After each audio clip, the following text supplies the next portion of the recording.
নির্যাতন সহ্য করেছি। দীর্ঘ 17 বছর বাংলাদেশের মানুষ ভোট দিতে পারে নাই।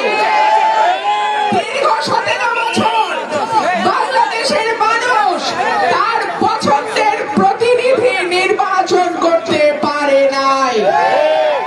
আমার প্রিয় ভাইরা, দেশনেত্রী, 3 বারের সাবেক প্রধানমন্ত্রী, বিএনপি চেয়ারপারসন বেগম খালেদা জিয়া, বিএনপির অ্যাক্টিং চেয়ারম্যান আগামী রাষ্ট্রনায়ক জনাব তারেক রহমান থেকে শুরু করে বিএনপির মহাসচিব, বিএনপির স্ট্যান্ডিং কমিটির মেম্বার, বিএনপির কেন্দ্রীয় কমিটির সদস্য, এমনকি বিএনপির ওয়ার্ড লেভেলের কর্মীর বিরুদ্ধেও শত শত মামলা হয়েছে।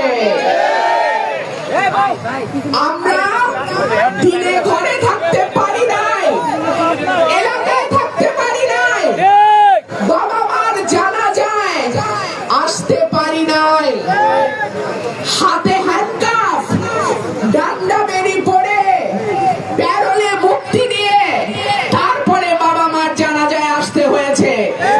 সত্য কি সত্য না?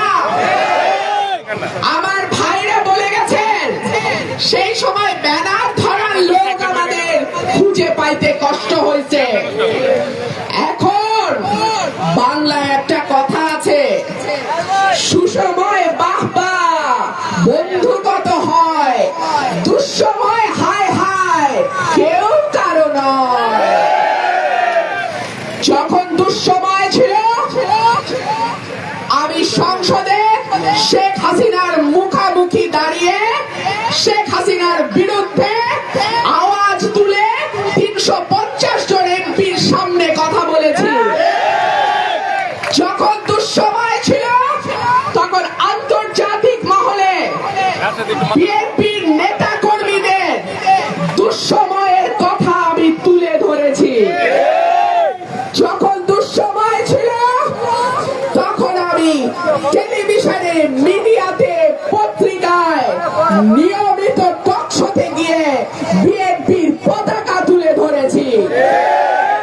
আমি এমন অনেকের কথা জানি যারা বলেছে চুপ চুপ, হাসিনার বিরুদ্ধে বক্তব্য দেওয়ার দরকার নাই।